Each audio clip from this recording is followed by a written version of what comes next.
I am sitting at 100% time in range for 6 days and 19 hours on the dot. And by the end of this video, you're gonna find out if I hit 7 days consecutively at 100% time in range, along with the 3 lessons that I learned, at least until this point, and fingers crossed I actually make it, because I really hope this one goes through. With today's episode, though, I do wanna share some insights that I believe allowed me to achieve 7 days consecutively at 100% time in range. And I'm gonna share some stories of my clients who are on the same path. Now, before we get into that, we're getting into our theme song, and then I got some really fun screenshots and walkthroughs for you that I think will help you at least improve control of blood sugars overall. Let's get to it. I've spent the last 10 years pushing the limits while identifying trends and patterns in my type 1 diabetes management. Follow along as I learn, apply, and share the fitness, nutrition, and lifestyle strategies that I've learned from diabetes experts around the world. The real question is, how can we live fearlessly with diabetes while maintaining stable blood sugars? This podcast is here to give you the answer. My name is Matt Vandervecht, head coach and co-founder of FTF Warrior, and welcome to Pardon My Pancreas. All right, current blood sugars, because I know you guys are wondering about it. We're going to put this on the screen. We've got 87 at the moment. And you'd probably be thinking, Matt, if you're going for 7 days at 100% time in range, why would you be hanging out in the 80s? Well, that's actually part of lesson number 1 that I learned that's allowed me to stay 100% time in range. But before I get to that, I actually wanted to share a really fun and heartwarming story with you. I was on my own journey to get to, initially my first goal was 48 hours consecutive time in range at 100%. And as I'm about to hit 48 hours, I think I was like 3 hours away, one of my old clients, and actually our new coach for our program, had messaged me and said, Matt, you gotta create the new award. You're not gonna believe it. I'm 48 hours time in range. And it was her first time ever accomplishing that. And I'll show some footage on screen from our conversation earlier. And I was like, no way, you're not gonna believe this, but I'm also about to be 48 hours time in range. Oh my gosh. Have you talked to this other person who's in your program as well? No. Is she about to be on the same path as us? And she's like, you gotta talk to her. So I reached out to this individual. I said, do you have any news for me? And I'll share the screenshots from that conversation because that client was also in range for the same 48 hours that the two of us were in. And I messaged them and said, do you mind if I share our conversation for the podcast episode? Because this is just insane that all of us are qualifying for the same award during the same 48 hours for the first time. This is so cool. And they all said yes. And by the way, if you don't know what awards I'm talking about, you pick up this one. This is one of our awards. This is called the Century Club Award, and I'll put it on screen if it's not focusing. But ultimately, in our programs, we have milestone markers, right? Awards, because diabetes is an endless disease that has no finish line. And so we wanted to create awards to work towards. So this one that I just showed you is for 24 hours time in range. And they were giving me a hard time because we haven't created the 48-hour time in range award yet. And we call them challenge coins because diabetes is challenging. It's fun to have awards along the path. So long story short, now I have to create the 48 time in range for all 3 of us, which is super exciting. And we had joked about a 7-day time in range for 100%, but thought, you know what, that's never gonna happen. That's too much pressure to put on somebody for an award, so let's just not even create it. On the last call that I was on with a group of my clients, we were sharing single day time in range, 100%. A couple clients got their first 100% time in range, was stoked about that for them. And then one client just nonchalantly goes, oh, I've been 100% time in range for 2 weeks, 14 days. So obviously me thinking I'm gonna hit 7 days. I'm like, oh, wow, you're already at 14 days. This is insane. But I'm thrilled when my clients outperform me, right? But what I wanted to share with you before I get into the 3 lessons that I and my clients learned after we kind of analyzed what helped us to stay in range for 100% for multiple days in a row, I actually wanted to share a very short clip with you. As actually I was interviewing somebody many years ago, and they responded back to my questions with a question of their own and said, Matt, what is your big goal with diabetes. And so this was, I think, 3 or 4 years ago that I set this goal. And I want you to see this clip just to see how long I've been on this journey. Let's watch it. What would be your small short-term goal in your life, which you want to do before this year ends? I have 2 goals, but they might sound crazy. And this is why I'm hesitant to share them. I don't want anyone to think they have to match up with my goals. No one has to match up. We're all individual. One of my goals that I came that close to it last week is to hit 100% time in range for 7 days straight. That's crazy. Sorry. That's my goal. I was 1 meal away. Oh my God. I saw victory and I lost it. He's too perfectionist. Sorry, we're not matching that. Oh man, it's okay. My blood sugars went high today. I'm not that great. That was me really trying, right? So that doesn't always happen. Okay. Yeah, you know what you want. So. I'm human too. This is crazy, right? So multiple years have passed since I've tried to attempt this. Now, granted, I haven't been trying hard every single day. Life gets crazy. I knew that's going to take some serious dedication if I wanted to accomplish 7 days while living my life and not changing anything, which is one of the parameters to qualify for the awards that we have for our clients, is that you can't live in restriction just to accomplish this, right? And I know a lot of people are probably asking, oh, 100% time in range, you just didn't eat for a week, right? And it's like, no, I had pizza, I had hamburgers, I had pasta and cookies. It's the holiday season. I've completed 3 different triathlon workouts and weight trained. So I'll put blood sugars on the screen right now. You can see that I stayed low 100s or even in the 90s and 80s during my workouts. I swam for a mile, I biked 20 miles, I ran, I think, 4 miles, right? And this is all while staying 100% time in range. Now, what I use to do that specifically, I'll mention towards the end, but the 3 pieces that I want to share with you in hopes that you could take them today and actually use them. First one is for me, and this is probably just more specific to me, I had to get more comfortable lowering my average blood sugars and sitting in that discomfort. For me, I noticed that most of my out of range blood sugars were up in the higher zone. I've only been low twice in the last year, right? So my habits tend to push me out of range, and then I'll use things like exercise or additional insulin to bring it back down. And I'm still able to maintain my average of 90% time in range or greater all the time because I attack those high blood sugars. But that's been my habit. I analyzed my CGM graph and noticed that there are more highs than I would like. So for me, I recognized 2 days in, I was like, oh shoot, I'm 100% time in range. I should actually pay attention to this. For me, that was step number 2. And my clients all agreed, awareness. Paying attention to your diabetes can be extremely helpful in managing blood sugars and actually keeping them in range. I mean, who would think, right? Like to manage something, you would actually have to pay attention to it, right? Now, fun phrase for you to help you remember this one: what gets measured gets managed. So step 1 for me was to get more comfortable with lower blood sugars so I could avoid the highs and still sit at my desk and not have to go out for a run every 20 minutes just to catch the high blood sugars, right? So for me, that was longer pre-bolus times that I knew were necessary, but I just didn't want to take that step. It was increasing insulin doses where I saw necessary. This is all calculated, by the way. Okay, I use blood sugar formulas. I knew exactly what was necessary. Previously, I just wasn't doing what I knew was necessary, which was letting blood sugars come down during a meal. So, post-meal blood sugars would sit in the 80s and 90s as they are now. In fact, let's see if there's an update. Wow, we're still at 87. So as you can tell, it's stable, right? But it's at 87. Now, previously, I would have had a snack here because I get a little bit nervous with low blood sugar sometimes, especially when there's large amounts of insulin on board. So my own personal journey towards 100% time in range meant getting more comfortable in the 80s and just sitting in that discomfort going, okay, I know I can trust my blood sugar formulas. I need to trust them, right? So for me, lowering the average and sitting there, getting comfortable with it.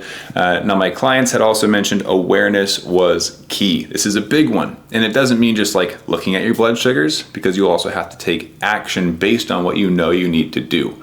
So for us, it's checking in, maybe once an hour, quick glance at the blood sugars and making kind of a deal with ourselves to do something about what we see.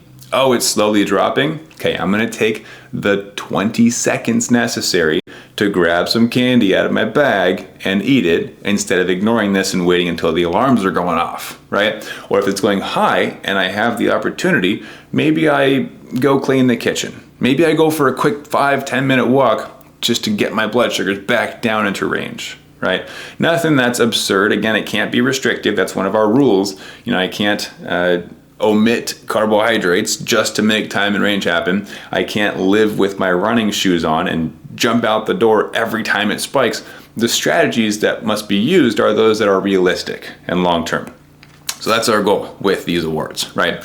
Now, number 3 was early action. So I mentioned awareness is a big part of it. So you're checking on blood sugars to see what they're doing, where they're going, but to actually take action on them is what keeps them in range, right? And to be completely transparent with you, your use of CGM alerts and alarms can be very beneficial, but it can also lead to burnout. So for some people, that's not a long-term strategy. For me, that's what I do, because I hate the alarms. In fact, that's one of the motivators to stay in range. I hate hearing alarms go off. But my clients found that those alerts can give them early warning to when to take action. So they might set their low alert for 80 or 90 instead of 60 or 70. So that way when they get the alert, they've still got 10, 15, 20 minutes before they're actually low, so they can have a glucose tab or a sip of juice or a little chocolate, right? Like something to get the blood sugars back in range, heading in the right direction. Alternatively, the high alerts, a lot of people have them set for 200. You're already high, you're already out of range, it's too late for you. And even at 180, that is the threshold of highs and lows, which I should mention, by the way, my thresholds are set for 70 to 180. Now, as you'll see on the screen, my average glucose is typically between 120 and 130. That's what I like it to be at, right? I'm not aiming to sit at 175 all day. It's not healthy, right? But to give you some leeway, yes, we do go by the standard 70 to 180 as set by the ADA. Those aren't the healthiest blood sugars if you go up in the higher ranges, but it is still technically in range and is acceptable to us. So with that being said, if you want to avoid going over 180, you should probably have your alerts set to 170, 160, 150, something that gives you a little warning sign, a little buffer to where you can take a correction dose before it gets too high or go for a walk before it gets too high. It's being proactive about these things, right? Now, the last piece that I wanted to mention was the progression of this week. So the first day and a half for me, I didn't know that I was 100% time in range. It was a blissful surprise. I checked my clarity report and I was like, oh my gosh, it's gonna happen, right? Like, let's be very careful with dinner. Still eat all the food, but like, let's actually pre-bolus and make sure everything is counted properly, you know, and measure my carbs. But beyond 48 hours, I noticed that my client who has hit 14 days at 100% time in range, once I hit that first milestone, I didn't care as much. I was like, you know what? I've accomplished what I set out to do. I feel good about this. If I go out of range, that's okay. I can start again tomorrow, right? But along this journey of day 4, day 5, on day 6, I noticed I was checking a little bit more often, about every 30 minutes, because I realized that 7 days was within my grasp, and I've been keeping that goal in the back of my head for years. And I was like, maybe this is the one, you know? And at this point, I mean, I've got less than 5 hours left. So I'm almost there, technically speaking. Less than 5 hours left since it's been 7 days since my last out of range blood sugar, which was 184. That was last week. Now, technically, with our awards, to qualify, it has to be midnight to midnight, 7 consecutive days. So technically speaking, I still have about 12 and a half hours left until midnight. And that way I can finally say, I did it, I made it. So technically I've got a couple meals, I've still got to work out, right? But with this progression, I've noticed that today being day 7, I'm kind of jittery. I'm like, oh, I don't want to miss this. And so what I'll show you is actually a screenshot again on the screen. You'll see it's going up and down and up and down and up and down because I'm so reactive to what my blood sugar is doing, because I really wanted to stay in range. But previously, days 1 through 6, it was so stable. And I think it's because I had released it initially, where I was like, hey, I'm going to do everything that's necessary, but I'm not going to obsess over it. And today I've noticed some obsessive tendencies where I'm checking a little bit more than I should, right? This is becoming unrealistic, unsustainable long term. So today I'm making a deal with myself that, hey, we're going to do what it takes. We're going to hit 7 as best I can. At this point, still have not hit it. I'm gonna come back at the end of the video and update y'all with I made it, or we'll get it next time. But for now, it's interesting to see that my habits have changed. I'm very much attentive, but I would say too much. Now, the last piece that I want to mention that you'll see on my screen now is that I've actually got 2 CGMs on at the moment, and what I didn't know was going to happen is that they're both showing on my clarity reports at the same time. So check this out. I got a G6 here, and I've got, the G7. So I've got both CGMs on at the same time.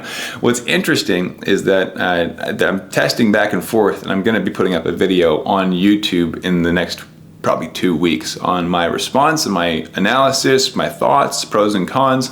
But for now, it's given me an opportunity to see if blood sugars are actually in range or if they're not, which brings me to my final point for today. My graph will not show 100% time in range for 7 consecutive days.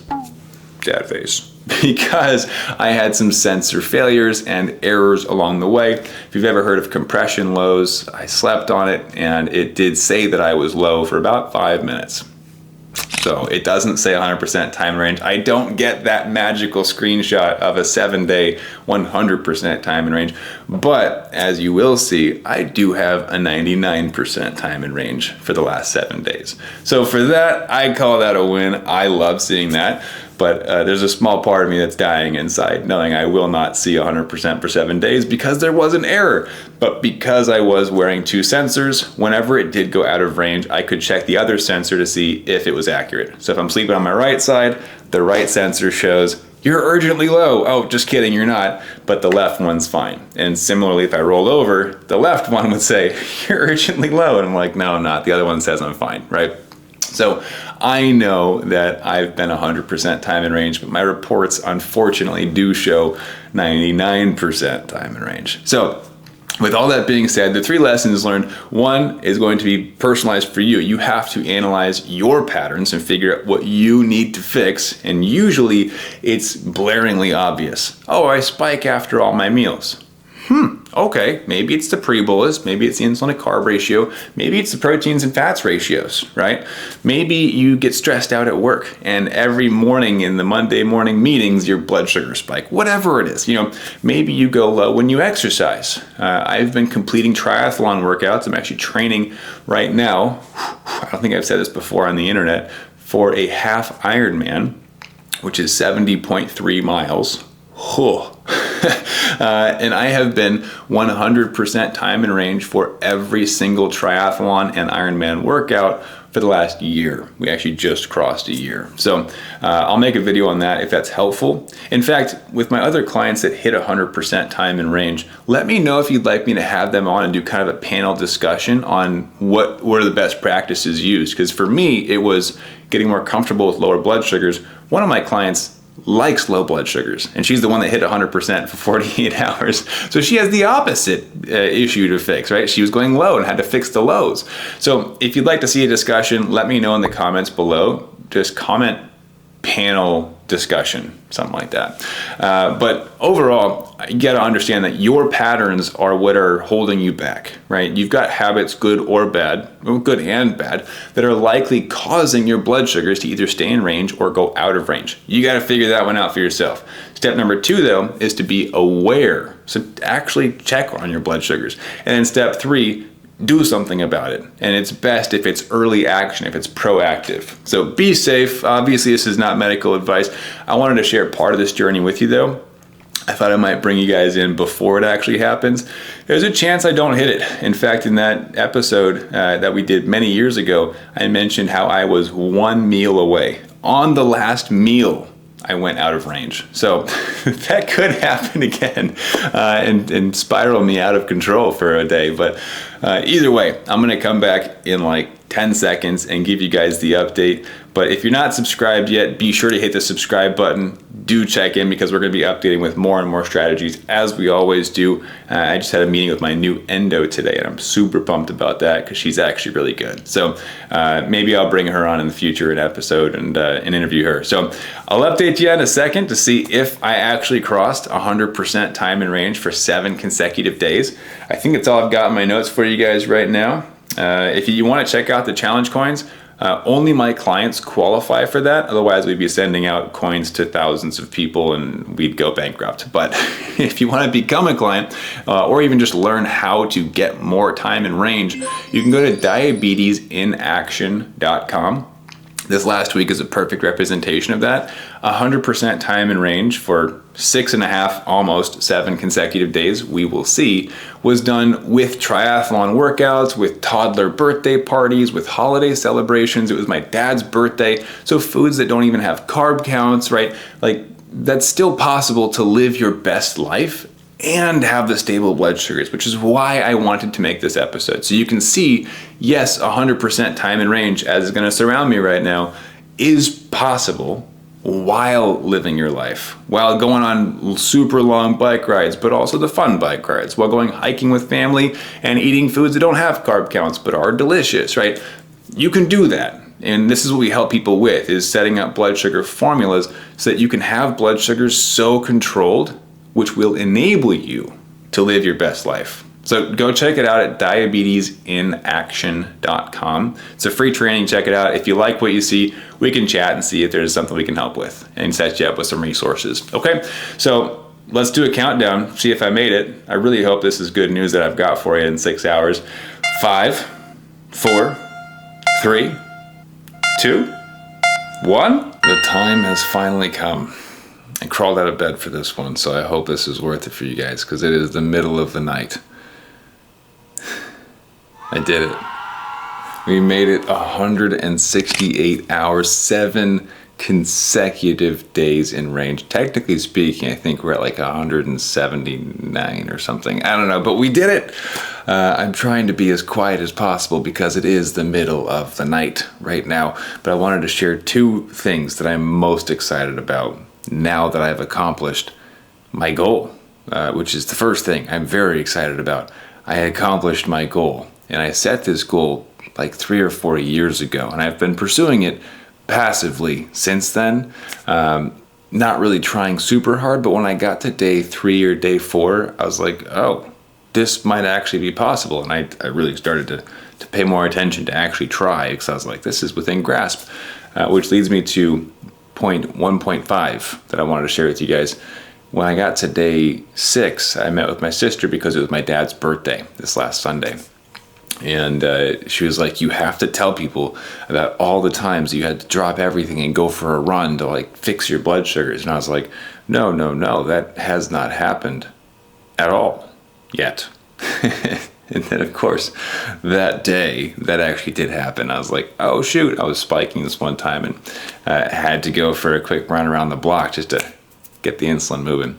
But point number 2 that I am equally as excited about is that the pressure is off. I got to day 6 or 5.5. So on day 6, I realized it was within grasp.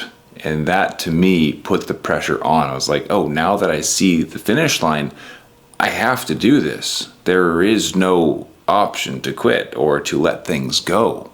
I cannot let this slip through my fingers. So on day 6 and day 7, it was an increasing amount of stress until this point now. Big breath, big sigh of relief, because I know I've made it. And I don't like how I felt. And I may make a decision tomorrow morning when I wake up to intentionally go out of range just to release it. You know, maybe I'll adjust my dose and forcibly go high, and then I'll bring it back down with exercise or something, right? But part of me wants to see how far I can take it. And now that I've made it 7 days, my brain goes, okay, 7 days is 168 hours. You know what sounds cool? 200 hours. Maybe we'll go for 200. I'm like, oh, Matt, calm down. Celebrate and move on. And so, in fact, I'd love to hear your thoughts in the comments. If you're still here listening to this, do you think I am making the right decision? / what would you do if at 7 days, 100% time in range, you were given a choice, continue pursuing further or to call it and move on, to forcibly go out of range, thus ending your streak and ending any potential of getting to 8, 9, 10 plus? Would you call it quits? That's what I'm feeling right now. And I may or may not be making the right decision, but I'd love to know what your thoughts are on that. And so number 2 for me right now, I am thrilled that I get a break. And tomorrow, I'm probably going to go to Jersey Mike's. Actually, you know what? It's probably going to be Chipotle. And we're just going to kind of roll with it. And not that I haven't had food. Actually, throughout this entire 7 days, I've had numerous meals where there were no carb counts, where we were eating out at restaurants, where I was doing triathlon workouts, where I didn't sleep some nights. I have a toddler. We went to a birthday bash thing. It was actually my toddler's birthday a couple weeks ago. So it's been life, right? And that is one of the single strongest qualifications that I attach to our awards with my clients, is that you cannot live in restriction and still win this award. It must be you living your life to the fullest and controlling your blood sugars. It's got to be both. You got to be healthy and happy. This is my entire philosophy on coaching with diabetics. So I'm going to call this one Celebrate With Me in the comments, if you will, but I gotta call it and get to bed. It's late. I really wanted to stay up so I could make this video with you guys and share that I made it 100% time in range for 7 consecutive days. Couldn't be happier with it. And it did require a lot of effort today. I was on top of it because I did not want it to slip through my fingers, but it is possible and it is exciting, and I am so glad it's over. So if you found this episode helpful or inspirational, or maybe it's something that somebody else needs to hear, please do share it. I love seeing you guys share my content throughout the Type 1 world, as we share and try to help each other out. So if you haven't yet, be sure to hit subscribe yourself. Make sure you're sticking around, because if you like this kind of stuff, we're going to be going a bit more into the day-to-day in upcoming videos, especially on YouTube. And if you haven't yet, like I said earlier, there is a training on how I do this kind of stuff. I use what's called the 80-20 blood sugar formula. You definitely want to check that out if you're looking for that healthy and happy kind of a lifestyle with diabetes. So you can go check that out at diabetesinaction.com. It's something that means a lot to me. It's, I believe, something that saved my life. At the very least, it dramatically changed the direction of my life with diabetes and gave me hope again. So yeah, check it out, diabetesinaction.com. Hit the subscribe button. Let me know what you would do if you were at 7 days, time in range, 100%. Would you keep it going? Would you call it quits intentionally? I'd love to hear your thoughts. Be sure to check out the next video we got up here, and I'll see you in the next video. Keep up the fight.